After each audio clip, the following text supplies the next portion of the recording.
আল্লাহ রাসূল সাল্লাল্লাহু আলাইহি ওয়াসাল্লামের একজন সাহাবী সহিহ মুসলিমে এসেছে, সাহাবীর নাম হচ্ছে রাবিআ। কি নাম? ওনার নাম হচ্ছে রাবিআ ইবনু কাব আল আসলামি রাদিয়াল্লাহু তাআলা আনহু। উনি বলেন, কুনতু আবিতু ইনদা রাসূলিল্লাহ, একবার আমি রাত্রিবেলা রাসূল সাল্লাল্লাহু আলাইহি ওয়াসাল্লামের সাথে ছিলাম, কোনো এক কারণে রাসূলের সাথে রাত কাটিয়েছি। তো রাসূল সাল্লাল্লাহু আলাইহি ওয়াসাল্লাম যেহেতু তাহাজ্জুদের সালাত পড়েন, তো তিনি বলেন, আমি মাঝরাতে উঠে একটা গামলা দিয়ে, পাত্র দিয়ে অজুর পানি নিয়ে আসছি বিশ্বনবীর জন্য, এনে দিলাম।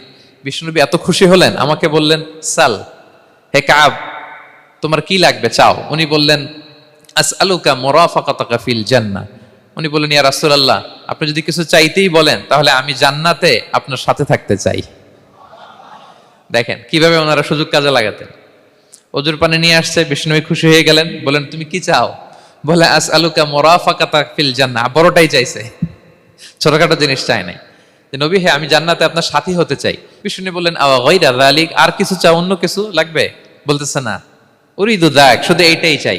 তখন বিষ্ণু সাল্লাল্লাহু আলাইহি ওয়াসাল্লাম বললেন, আইন্নি আলা নাফসিকা বিকাসরাতি সুজুদ, এই মর্তবা যদি তুমি চাও তাহলে বেশি বেশি সেজদায় লুটিয়ে থাকো। আলাইকা বিকাসরাতি সুজুদ, বেশি বেশি সেজদা দিও। যদি সেজদায় পড়ে থাকতে পারো তাহলে জান্নাতে আমার সাথী হতে পারবা। আল্লাহু আকবার।